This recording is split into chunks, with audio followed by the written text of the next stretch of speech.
Assalamualaikum warahmatullahi wabarakatuh. Sedulur jejak lakon, Syekh Jambu Karang atau yang lebih dikenal dengan Raden Mundingwangi adalah seorang pangeran dari kerajaan Pajajaran yang melepaskan tahta dan harta kepada adiknya, Raden Mundingsari.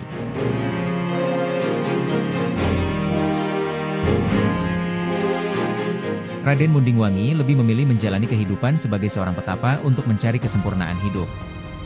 Ia melakukan tapa brata di sebuah tempat penuh dengan pohon jambu pada wilayah yang bernama Gunung Karang. Atas dasar itulah, ia mendapat julukan Pangeran Jambu Karang.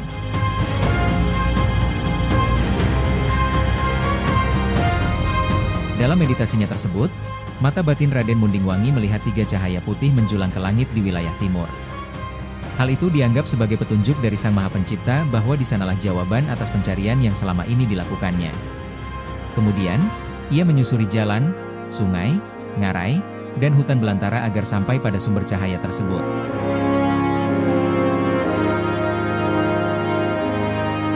Dan sampailah ia pada suatu tempat yang bernama Gunung Panungkulan.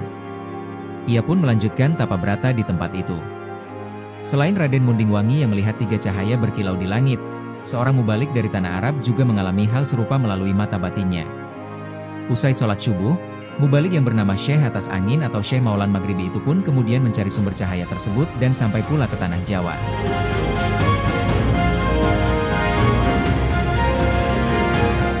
Secara bersamaan dengan Raden Mundingwangi, Syekh Atas Angin pun tiba di Gunung Panungkulan tempat cahaya itu berpendar. Singkat cerita, kedua ahli kebatinan ini bertemu.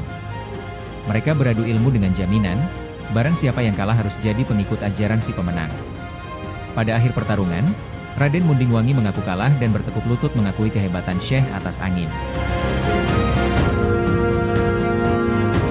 Akhirnya, ia meninggalkan kepercayaan lamanya dan masuk agama Islam yang dibawa Syekh Atas Angin. Raden Mundingwangi alias Pangeran Jambu Karang kemudian bersalin nama menjadi Syekh Jambu Karang. Lalu, sebagai bentuk tanda hormat, Syekh Jambu Karang menikahkan putrinya yang bernama Rubiah Bekti dengan Syekh Atas Angin.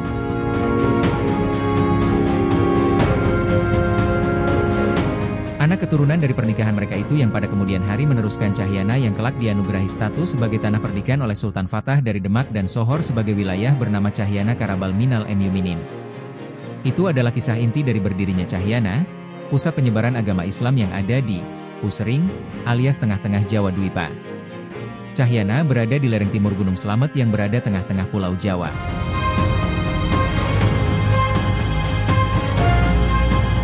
Menurut penulis buku sejarah Tegal, Ahmad Zubaidi, catatan yang paling masyhur menyebutkan bahwasanya Syekh Jambu Karang berasal dari Jawa Barat.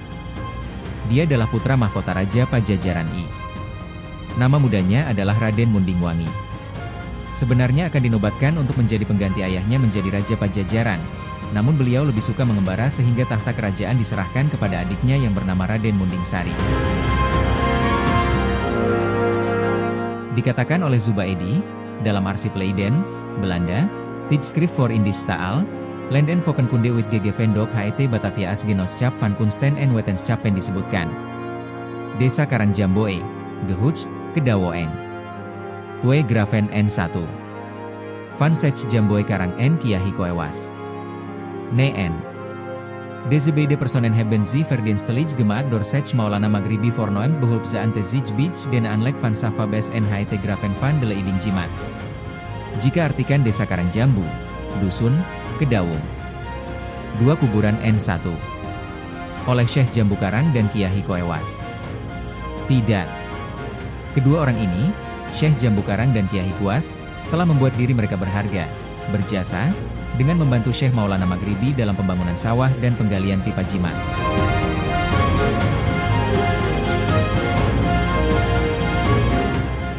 Dalam arsip tersebut dijelaskan bahwa Syekh Jambu Karang sempat singgah di Balapulang dan membantu Syekh Maulana Maghribi untuk membangun sawah dan saluran air atau penggalian pipa jimat.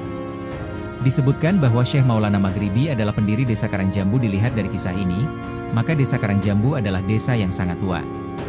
Pada tahun 1930, Desa Karangjambu masuk dalam onder distrik Kalibakung, distrik Slawi, Regenskap Tegal, Afdeling Tegal, dan penamaan Desa Karangjambu berasal dari nama Jambu Karang.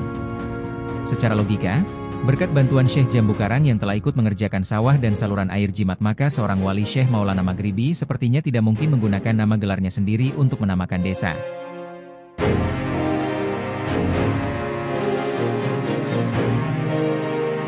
Tentunya lebih memilih nama lain, paling tidak nama orang yang telah berjasa membantu dirinya, yaitu Syekh Jambu Karang. Inilah pendapat yang paling logis.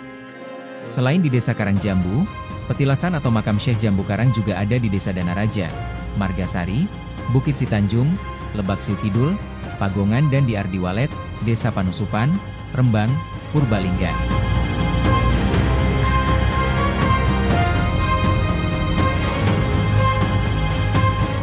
Namun alasan kenapa ada makam Syekh Jambu Karang di beberapa tempat ini sulit ditemukan literaturnya.